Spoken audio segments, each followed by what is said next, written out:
such a bright morning, put me a little bit of it, and that is always like really good during reception, which always happens in Mumbai.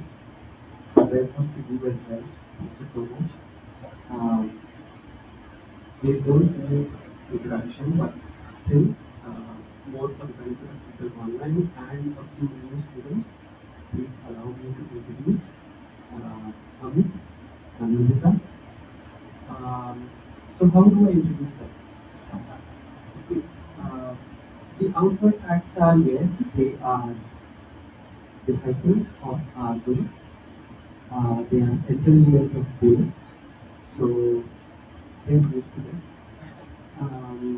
Also, they have been on the path, needless to say, for quite a long time. So they understand what is going on with each of the disciples because it is not just a theoretical understanding, but it is something that they have lived.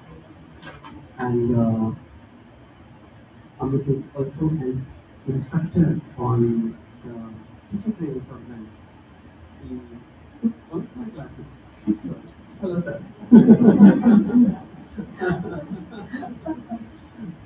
So today we are really fortunate to have you here, both of you, and today it's my company. And please, the floor is yours.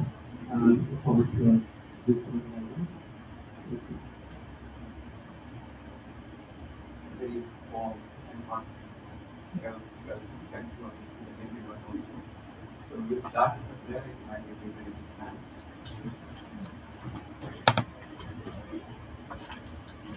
Please invoke the presence of our Master as we offer this prayer together. Divine Mother, Divine Mother, Heavenly Father, Heavenly Father, friend and beloved God, friend beloved God, great Guru, great Gurus, Jesus Christ, Jesus Christ, Babaji Krishna, Babaji Krishna, Lahiri Lahiri Mahashaya, Mahashaya, Swami Shri Yukteswarji, Swami Shri Yukteswarji, Paramahansa Paramahansa Yogananda, Yoganandaji, saints of all religions, saints of all religions, beloved Swamiji, beloved Swamiji, we humbly bow before all of we humbly bow before all of you. you. Divine Mother, Divine Mother, expand our understanding, expand our understanding, open our hearts, open our hearts, we may receive your wisdom, that we may receive your wisdom, your love and your joy, your love and your joy, that we understand that we understand we come to this planet that we come to this planet to share your consciousness, to share your consciousness, and the happiness we see and the happiness we see will come to us will come to us in the act as your channels as your channels and give your love to all. and give your love to all. We are your children. We are your children. Guide us. Guide us. Bless us. Bless us.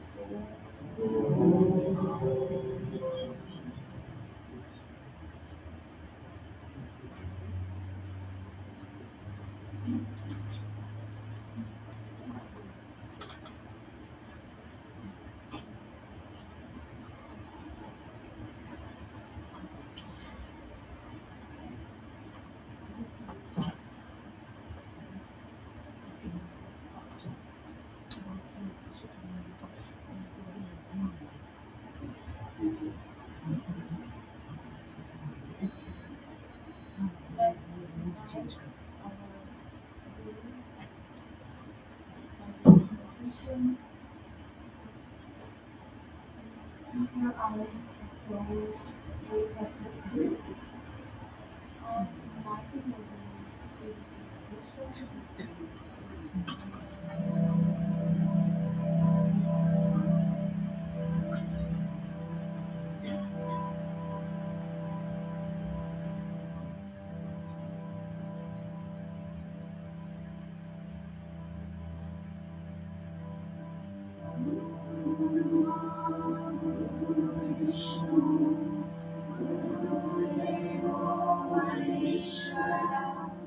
Guru Sakshat Parabrahma Tasmai Shri Gurave Namaha.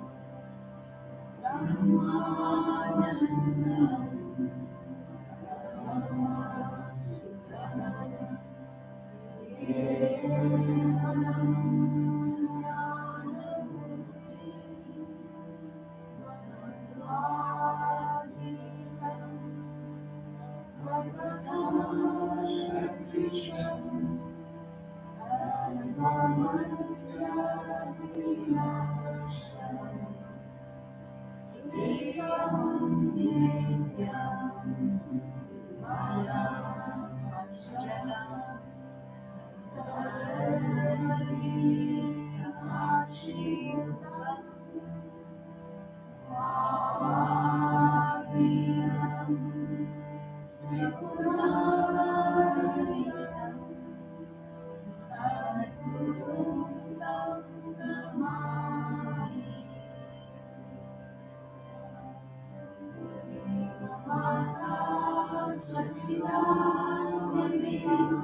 I awake in thy light, I awake in thy light, I am joyful, I am free, I awake in thy light.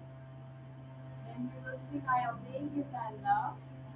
Then we will sing, I awake in thy joy.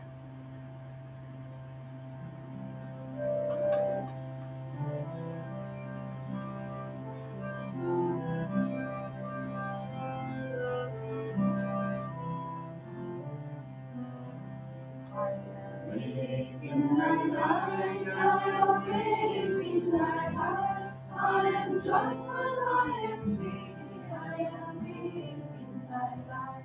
I awake in thy light, I awake in thy light.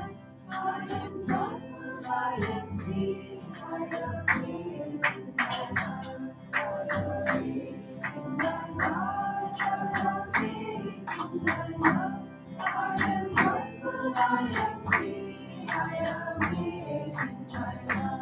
I awake in thy light, I awake in thy light. I am joyful, I am free, I awake in thy light. I awake in thy light, I awake in thy light. I am joyful, I am free, I awake in thy light. I awake in thy light, I awake in thy light. I am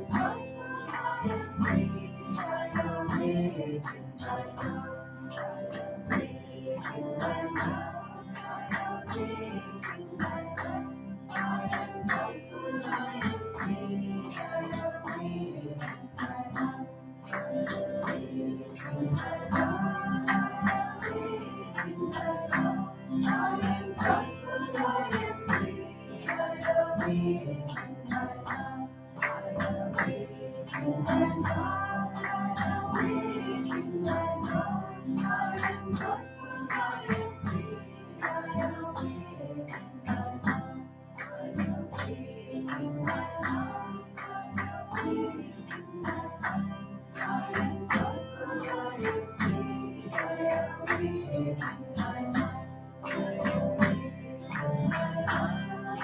awake in thy light. I am joyful, I am free, I awake in thy light. I awake in thy light, I awake in thy light. I am joyful, I am free, I awake in thy light. I awake in thy light, I awake in thy light. I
Next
chant is wind has not touched my eyes.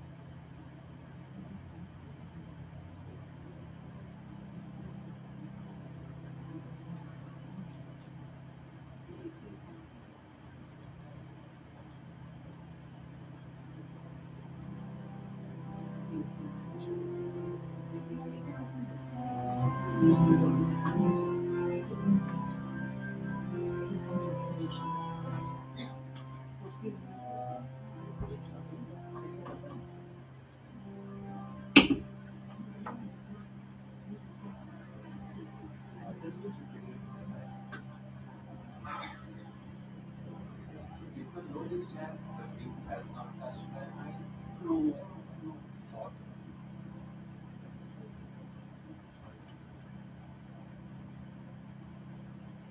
This is one of the first chants I love. I love this song.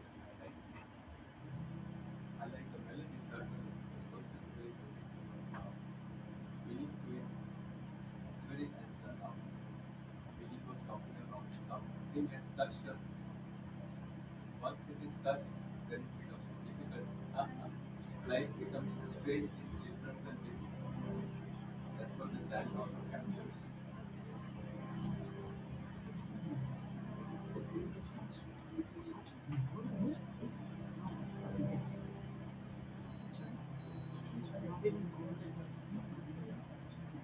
That's not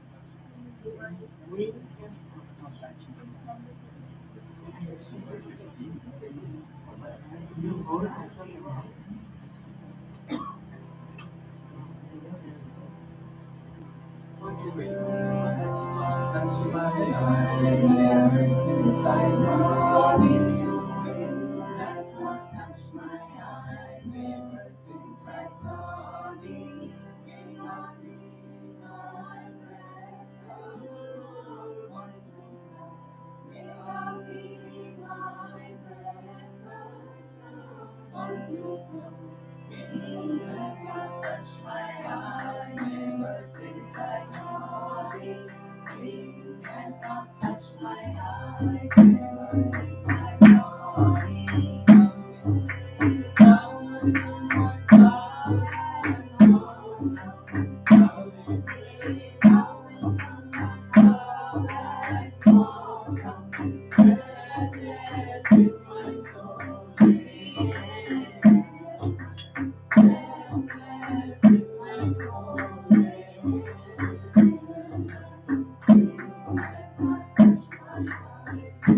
Since I saw thee, has not touched my eyes.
Dream has not touched my eyes ever since I saw thee. Dream has not touched my eyes ever since I saw thee. Don't say thou was someone thou hast not come. Don't say thou was someone thou hast not come. Restless is my soul within. Restless is my soul within. Dream has not touched my eyes ever since I saw thee. Dream has not touched my eyes ever since I saw thee. My precious love, come to flow. Be my precious love, come to flow. Dream has not touched my eyes ever since I saw thee. Dream has not touched my eyes ever since I saw thee.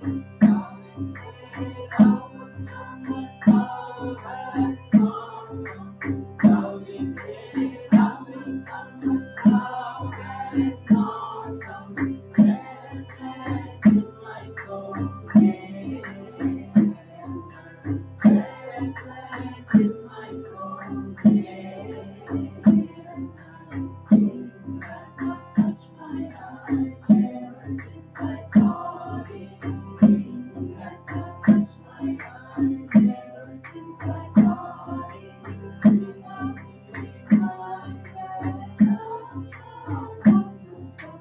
Without thee, my precious love, come to flow. Dream has not touched my eyes ever since I saw thee.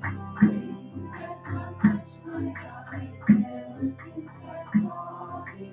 Come and say thou hast someone thou hast not come. Come and say thou hast someone thou hast not come. Restless is my soul within.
still meditating,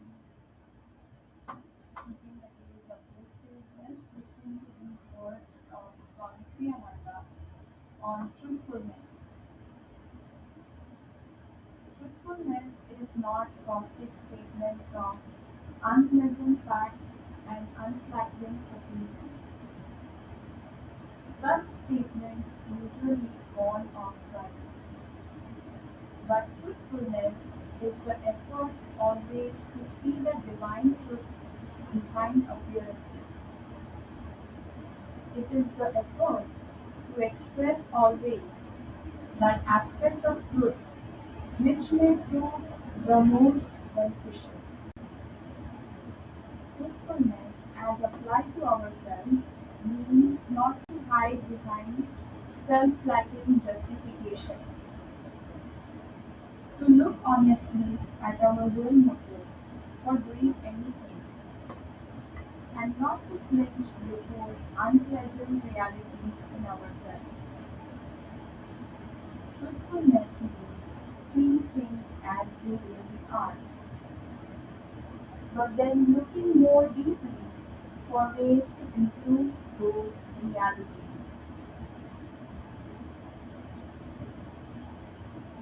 Let's do this affirmation now, fast in a loud voice. Whatever is simply is. Whatever is simply is. I cannot change it for the mere wishing. I cannot change it for the mere wishing. Fearlessly, therefore, Fearlessly, therefore, I accept the truth, I accept the truth, knowing that knowing that at the heart of everything, at the heart of everything, God's truth is always good. God's truth is always good. Now, in a normal voice, whatever is simply is. Whatever is simply is. I cannot change it for the mere wishing. I cannot change it for the mere wishing. Fearlessly, therefore, Fearlessly, therefore, I accept the truth, I accept the truth, knowing that knowing that at the heart of everything, at the heart of everything, God's truth is always good. God's truth is always good. Now, in a whisper, just for guidance purpose, I am saying it loudly. Whatever is simply is. We cannot change it for the mere wishing. Fearlessly, therefore, I accept the truth, knowing that at the heart of everything, God's truth is always good. Now, let's repeat mentally. Whatever is simply is. I cannot change it for the mere wishing. Fearlessly, therefore, I accept the truth, knowing that at the heart of everything, God's truth is always good. Now, one last time, raising the energy up at the spiritual eye, offering it up there. Whatever is simply is. I cannot change it for the mere wishing. Fearlessly, therefore, I accept the truth, knowing that at the heart of everything, God's truth is always good. Let's pray mentally. Heavenly Father, I will not fear the truth, for I know that truth comes from you. Help me to see behind all appearances by smiling, all compassionate face.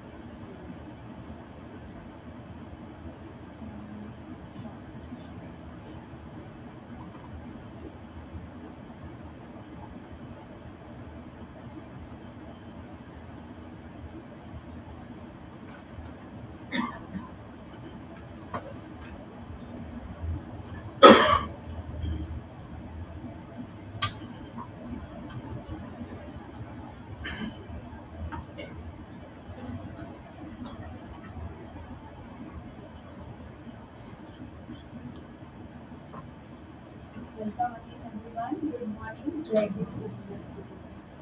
It's a blessing to be able to spend this time with all of you.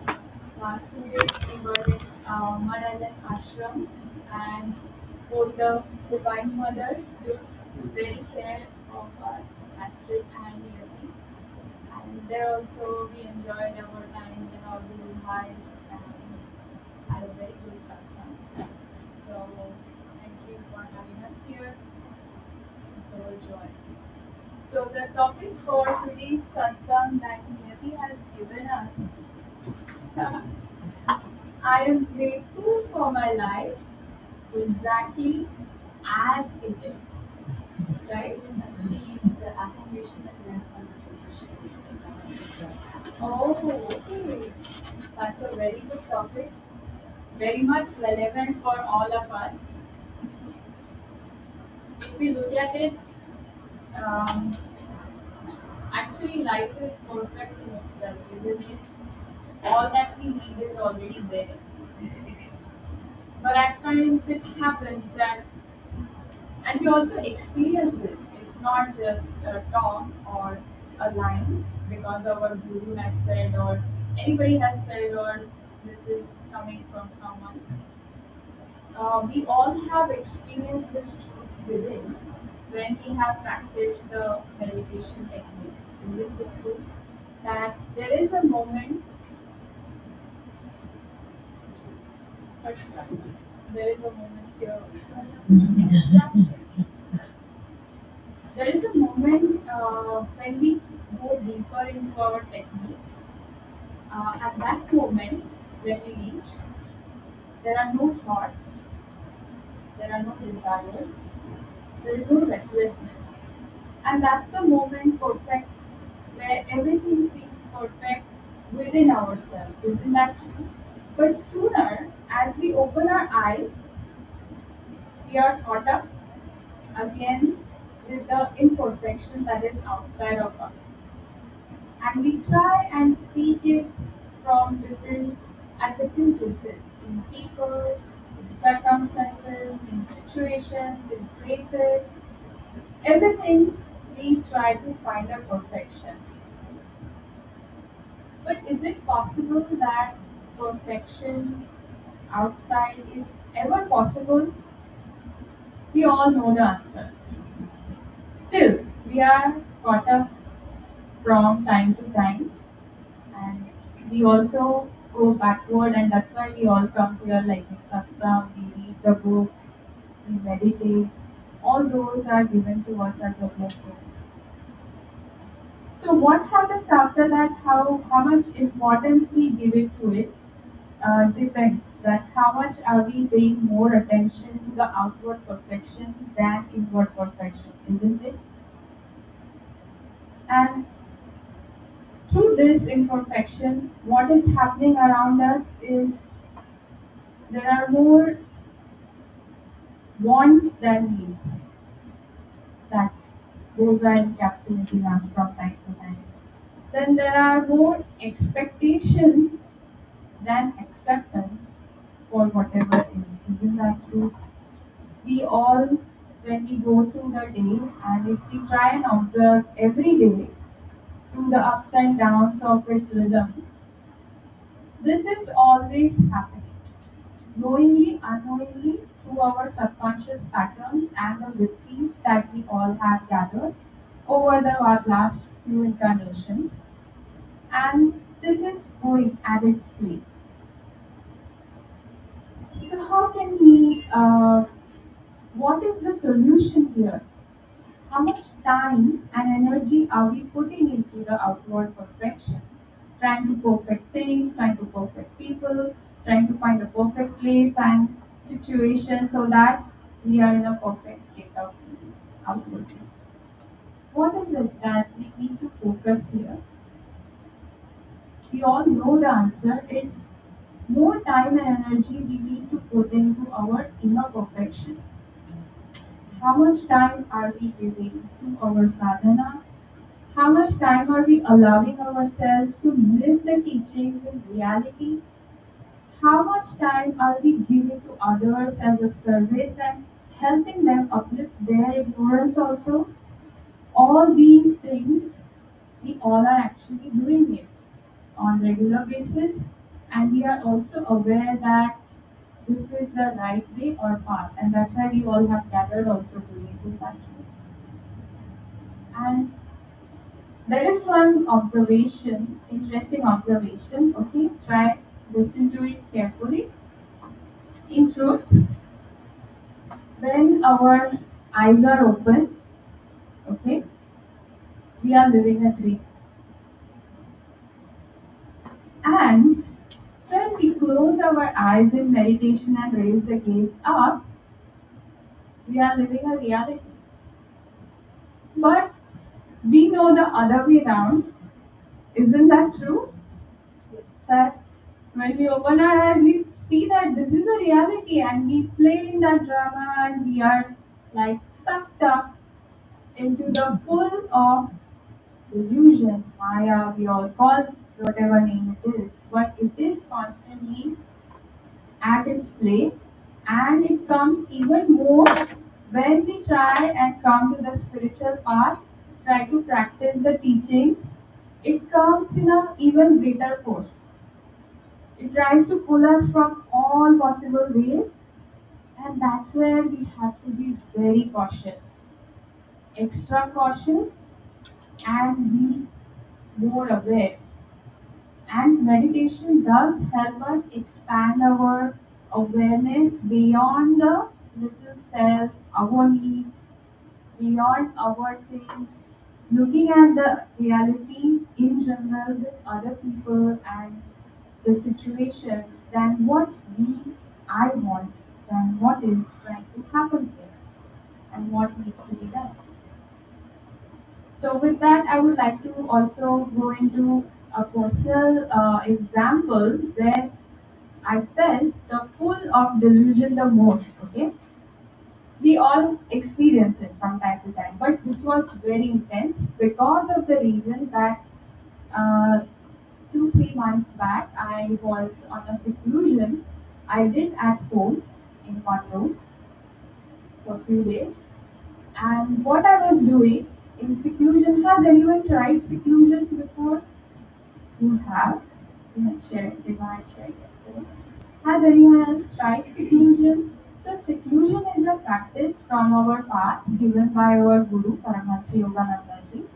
He says that is the like highly regarded spiritual practice we all must do every year. Every year we must go on a seclusion, being alone in silence and developing deep connection with our higher self, with God and gurus. So that's the purpose of seclusion. And I was in that seclusion where at home I was doing all the chores, like I was cooking, I was cleaning, and then I was meditating more, I was reading, and through the introspection, I was also trying to see where I need to improve myself. So that's the whole process, offering up and developing or cultivating devotion. Many things from our practices we can do more and more.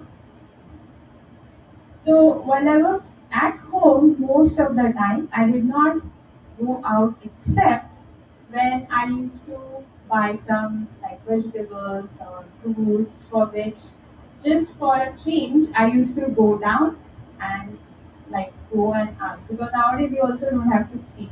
You can just GPay and the payment is done. You just like person tells you how much it is. Everything is quite okay. So while I was doing that, because that period is the reverse period. In general, what is happening, how much time we have? 24 hours, right? Out of which, let's say 8 hours we spend on sleeping. 8 hours is for our work. Just on general note I'm saying. 8 hours remaining for the other activities and things personal level. So what we do in general? Around 10% of our time we are devoting to meditation, our connection with the higher self, God and Guru's teaching. Isn't that true? But in seclusion, it's a reverse order in the sense. You are more meditating, you are more in silence, you are more in the presence of your higher self, you are more introspecting than engaging in outward way. Communication is completely shut off. You are not connected with people whatsoever. So it's the reverse thing is trying to happen in seclusion. And while I was doing that,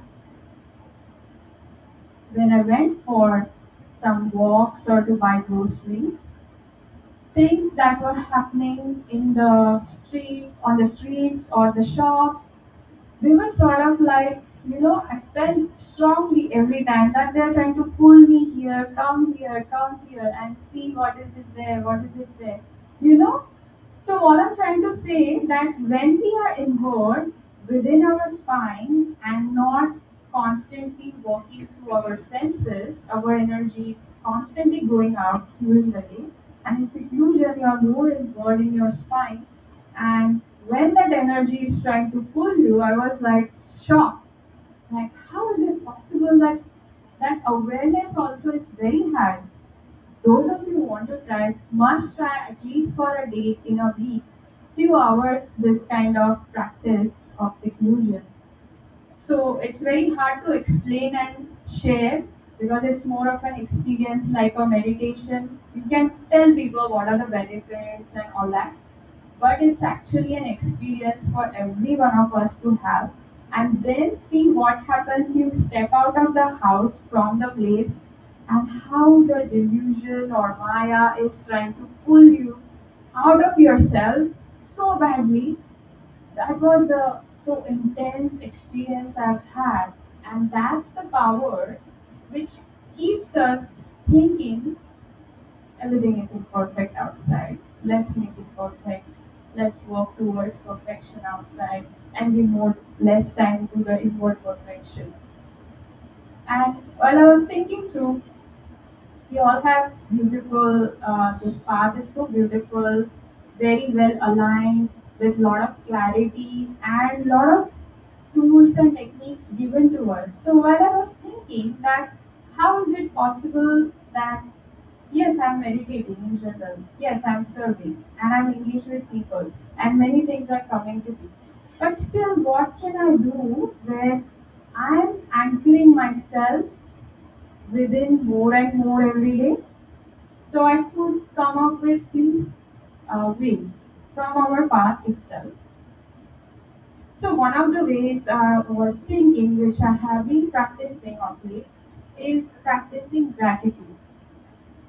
Like instead of saying I don't have this, what I have, being thankful to God and Gurus for giving us this beautiful path, this life, simple things. And our Guru, Dharma Yogananda ji said that this life is for entertainment and education. When we are laughing, we are entertaining ourselves. And when we are not, some lesson is trying to come to us. And that time we need to tune into that aspect of life as well, seeing it as a challenge or a difficult situation, seeing, this is something is I'm not comfortable and it's causing me a lot of pain and suffering. Some lesson is coming my way. And if we start looking from that perspective, the whole perspective of looking at things when life changes. And that's our teaching, and that's how we live. Try to live every day. Another way I was thinking, which I have started practicing, is allowing myself to, like, allowing Master to take charge of my life. And it's not a one-time act. It's a everyday act. In every meditation, allowing the higher self, our guru, to take charge of our life. Because what will happen then? All the things that we speak, we think, we act upon, it will be guided through that higher consciousness than our little self and vrittis and subconscious patterns. No, no, no, I don't like this, I don't like this, I like this, I prefer this, I don't prefer this. And in my own experience, I've had that whenever I allow Master to flow and guide me through certain situations, even though I'm trying hard to go against his will and go through my will, I'm unable to. Like, I feel stuck. My feet are like stuck in one place. I want to do this, I'm unable to. But as I've said and I've allowed him, he works to us. And he does the things and what it does to us on our evolution also, that we tend to like not create more karma, because what we channel through is a higher consciousness and higher will than my personal will and my limitations. So we are not creating good more karma, and we are slowly and gradually. It's tough for sure, because it's like, yeah, my will is my will. Every time it is coming our way so strongly. But whenever I have allowed, I have seen that it really does wonders, and I'm put in a right track, even though it seems very difficult and strange. And it gives you also courage to walk that path. So this is another wave. Third wave, um, I was thinking that Master has also emphasized that soon after we have finished the meditation, whatever little experience we have had through the techniques, through the depth that we have reached, try and take that experience into activities as we begin our day. So there is this quote also, calmly active, actively calm.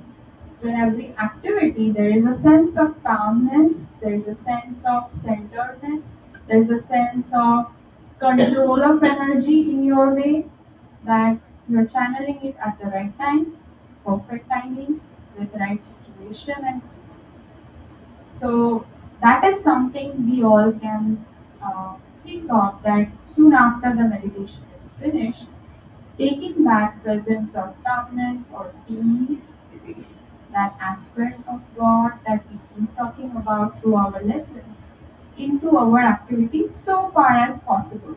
Because soon the world is going to shake us and make us again like go off the center. Then again, mid like noon time also, before like we have lunch or anything, our meal, we can again center ourselves. Again, before we end the day, again we center ourselves, get energy in and out instead of all the time going out. Um, okay, so that is another way I could think of, and I'm also trying this way. Um, Swamiji has shared this before, that if you need inspiration, you give inspiration to others. So, sharing with others what we lack is sometimes what we need to give. And Swami Priyananda was a great example of the same, where he said he used to enjoy beautiful things like material things, but he saw that if I possess them, attachment is going to come for sure. So, what he used to do, he used to buy those things and give it away to others. So, for a little while, he would enjoy, and after a while, he would give it to others.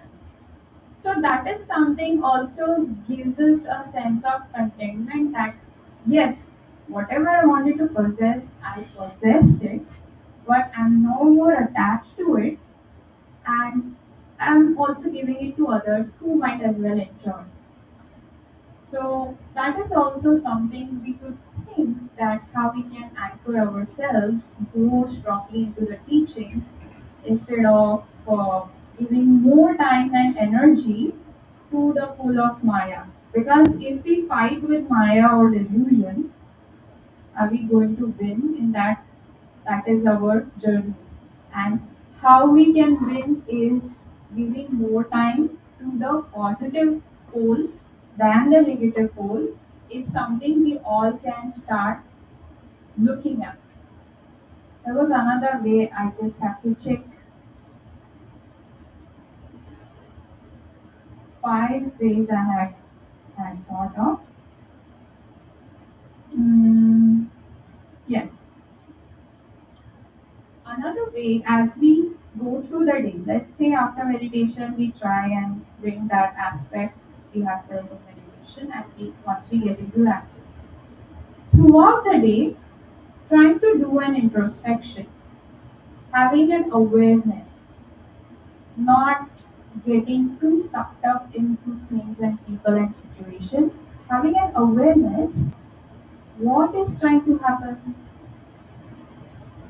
around me and what needs to be done instead of this is what is happening and this is how I'm going to deal with it. If we do again that egoic sense comes our way, our will comes our way, and again we are drawn out of our center into the pool of Maya. We can't even swim. Throughout the day, we are trying to swim in that ocean, but this awareness throughout the day, some people do at the end of the day this introspection, but I have found for myself throughout the day, I sort of try to see where am I going, what is trying to happen, am I getting too much like attached to my even opinions. At times we have attachment to our not just possessions but my opinions of things happening around us. So that awareness also if we bring, not in a judgmental way that putting us very low that oh my god what a terrible reaction you did give this to that person or this way. But yeah, I could have done better. Maybe next day I will keep this in mind. So these are some of the ways I could think of which will help us stay centered in within and giving less importance to the imperfection outside. Um, yeah, anything else? I think that's all. That's quite a lot. So with that, I will.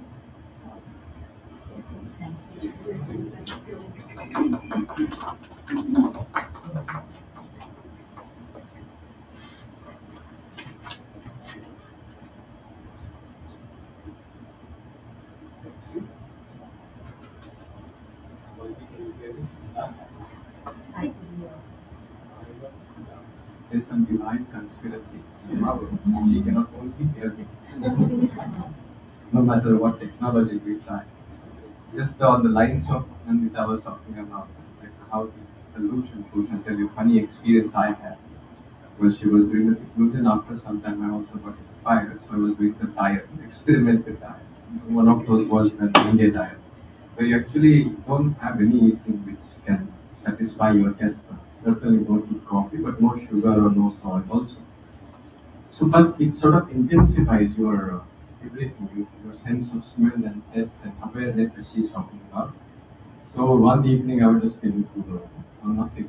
The body is craving for food, every sense is craving for some kind of an excitement, nothing. So I thought I'll just go for a walk. So I was going for a walk and I remember I was walking past and there is a place where we normally go for pani puri. And I didn't even look at it, but I could feel the smell and taste in my mouth. I crossed, it's like a circle, square out. Then the next place came was Mastani. And again, I could feel that mango mastani taste in my mouth.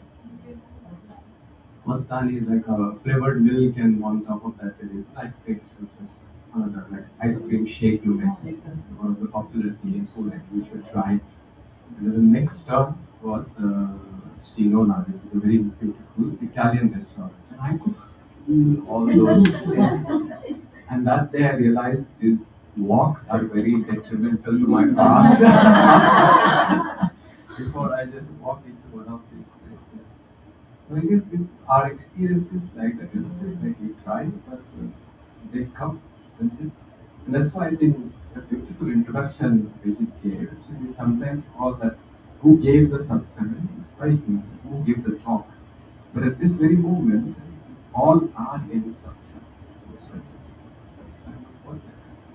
Sangati of the truth. That's our affirmation on it. So, sat, sattva.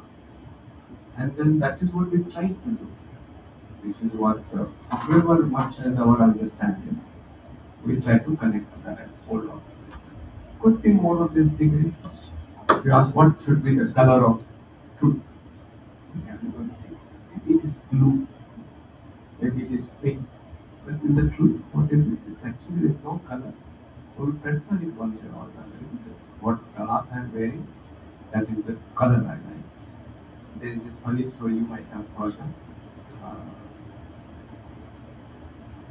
I don't know whether they were blind or not, but then they were trying to describe what an elephant. What is an elephant?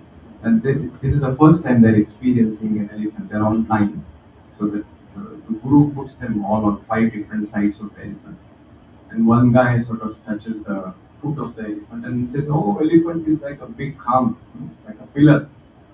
Another disciple is at the back, just touching the bushy tail and says, "No, no, what are you talking about? No, it's like a broom."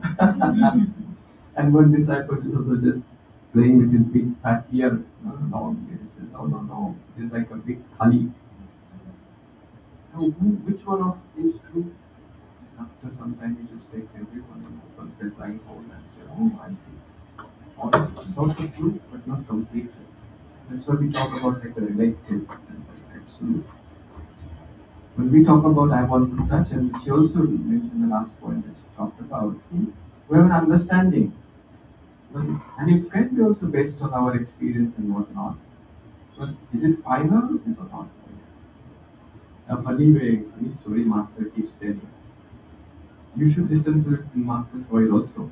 Master Harman Yogananda, he had a very nice way of telling stories. He had a very great sense of humor. But I think even in autobiographical biography, if you read that, sometimes he just uses some very funny ways. So this is the story he tells. So one of the humble devotee, just like all of us. So he leads a decent life and is about to die. Then Lord appears to him and says, "Okay, very my child, you did a good job, but not enough, and you need to go back. So what would you like in the next life?" So decide that devotee thinks for some time. Everything was good, master, but too much tension I had with the money every time. So the next life, if you can give me like a decent good health and a little amount of money, I will be satisfied. Let me spend the time in contemplation. Okay, that has to, and then this devotee again gets reborn. He has good health, enough amount of wealth. And then he's practicing his meditation morning, evening. But after some, I got bored. Like same routine, nothing is there. Finally, again on his deathbed, he's going to die. Again, Lord appears. How did it go? You have to go again. Any other demands you have, requests? He said, Lord, everything was great. Give me that health and wealth. That's important. But I feel too lonely. Can you give me like a wife or a companion? I was okay. Is anything else? No, no. This is fine. So that has to again gets reborn. This time he has good health, good wealth, and a nice wife also. Everything was going fine. There is some juice in his sadhana house, and all of a sudden the wife dies. Again, our poor devotee friend is lonely and alone. So while again he's on his deathbed, Lord appears. What happened? Did it go all? So yeah, yeah, almost perfect it was, master. But so next time when you give me a life, give me a good wife, but give her a long life. Okay, are you sure? Yes, yes, yes, yes. I'm 100% sure. Again, reborn with a decent health, decent amount of wealth, very nice wife, and she's living. The problem happens this time she lived very long. Meaning what? Like the beauty disappeared, of course, as we know. She became also the beauty he was appreciating not anymore. So he started having an affair with his secretary now, with a much younger lady. Now this much younger lady is not actually interested in this old man. Why would she be? but she is a wealthy person, so she's interested in his wealth. So then, not only that, he has left his old wife, this young girl, she sort of after some time takes all his money and runs away. And this guy is like heartbroken. What did I just do? I don't even have my good wife. This young girl has no, I don't have any money. All of a sudden now he's about to die. Lord appears. What happens now? What is the next prayer? It's like, Lord, this is not going to work this way. Doesn't matter, I don't want any of it. I want you.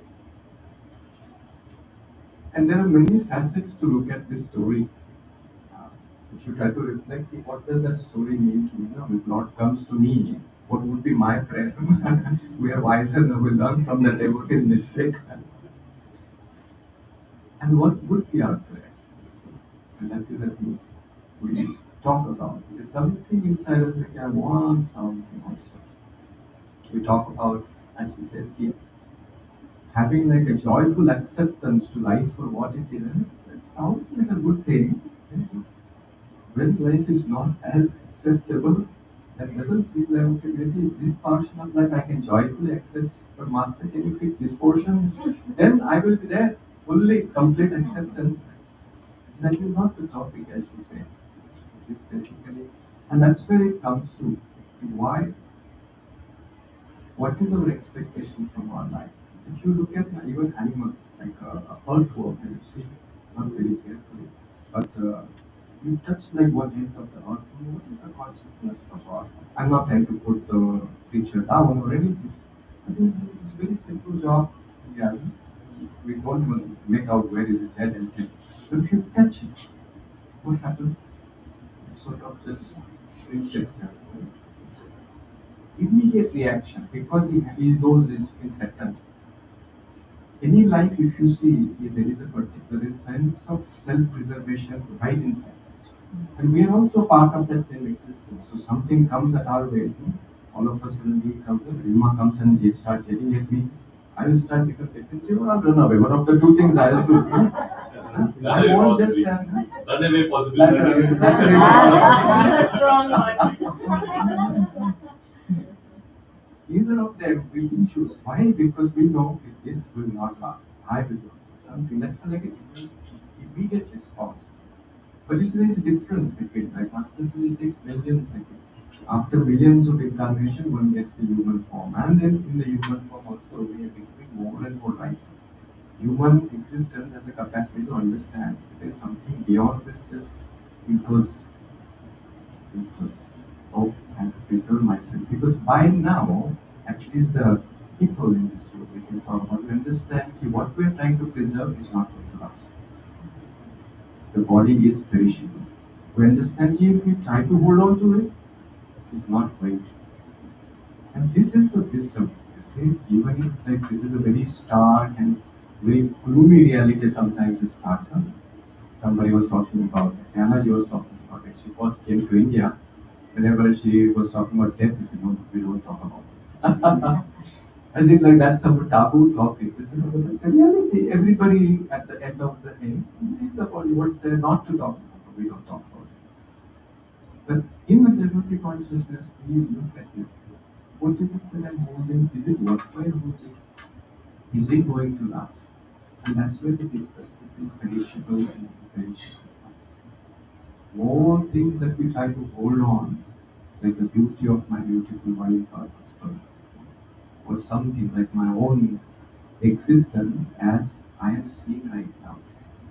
We are signing up for trouble. So things which are by nature changing, I want them not to change. We sometimes complain about the rains. If the rain comes too late, we complain. If it stays too long, we complain. And it is fun, it is fine, understand that we miss the sun and all those things sometimes. But beyond the point when we understand this is not in our control. If I put my happiness on top of those things which are changing, it will be so difficult. You see, one person asked me, how is it going for you? I give the keys of my happiness and distribute like toffees. Now you all have to be careful so that I may continue. It doesn't. So We have to take that control back. The topic today talks about the same thing. But there is a very beautiful line in festival like the Swamiji's Gita. It says that the age that we live, there is an understanding enough, at least those who are sincere like Krishna, to accept calm acceptance and joy. He says. First comes calm acceptance, but then there has to be joy also. And I'll end with one very interesting story. This is, and you might have heard me say that again. We had a competition in our engineering college. And what was that competition? Not the story I thought. Is you write an essay, but the organizers would come and give you like a phrase or a word. And you should start writing a story which should include that line or that particular word. And then you do it for like 5 minutes, they will come back and give you another word or another sentence. Now you can imagine this is a competition, meaning like the first line and the second line have absolutely nothing with each other, right? So like every time when they would come and then they'll give new line, most of the uproar from the all participants like, oh no, because they're committed to like a point story, they've seen it. And all of a sudden the random thing has come their way. I was not participating, so I could just observe people. So one of the guy, every time they said, you were also writing, then what was his response? He would say, excellent. No, I was pretty sure it was his story because it was a competition. It was completely as random as everybody else's, and when it came, it was a shock. But he chose and figured it out. How do I keep my story to include this next element? Like when we did a mala, see mala, and Anandita is also very many different things and then we creative person what does it do? Whatever it comes they make a way so that it sort of still becomes part of it. This person did that it is waste time, oh no, how do I do it? Why do we do this kind of thing? A lot of time waste in that. Who you think won the competition? This time. When we see that, as they say, life is like a flow. Or Swamiji is one of the songs goes, life goes on like a river. If you look at the river, I'm sure everybody has gone to Ganga and take a dip and whatnot. So there are times when she like very large, big and whatnot. If you go to Gomukh or Gotri, that side is very tiny. There are many small streams actually go and then they actually go. There are different shades of river. Our life has very different shades, very different seasons, different times they will come. We don't have much choice on it, actually, if you see. You reflect on your own life also, if ships come, when they come, you understand, oh my goodness. And now we can also talk about, oh, that was such a transforming time of my life, and I did so good. But what is the wisdom? This is going to be the flow. And once we accept that fully, like this friend of ours will accept it, I know whatever will come, I'll be grateful for it. Then we can bring the joy aspect of it. I mean, it gives so many possibilities because every moment we can focus on what is wrong because there are plenty of things wrong. If not, we open the news channel. There are plenty of things. They will make us aware how many things need to be fixed. And sometimes we don't even need the news channel. We are also ourselves enough to read the news channel. But we can choose to look at what is there through which we can actually water the seeds of joy and happiness. Once we accept things for as they are, from there our journey actually can begin. And then that becomes like a tapestry of our life. Right? So one deed at a time. Ah, this is strange, but okay, I'll figure something out for you too. And when we look at life like as a piece of art, Master used this term, art of living, he said. It cannot, your days are pretty much the same. We wake up at some point, we finish at the same time, some kind of rituals do. So where is this joy? Then there are few days when we're excited and we go, oh, 12 years ago, so beautiful time. Hello, what about today? Today, nothing else. Even Satsang is boring. That is not. Master says every life, every moment is an opportunity. Moment seems too small, but every event, see, we are going through one experience of the life other. Can we be open? Let me look at it as if I'm looking at it for the first time. With that kind of an openness and interest, like a child, you see, like no matter what, there's nothing in the room. If you leave a child, she will still be entertained. And we, in spite of all the drama, sometimes I'm missing something, but all elements could be there. You provided have to look at it and choose to look at it. The choice is always ours. Calm acceptance and joy.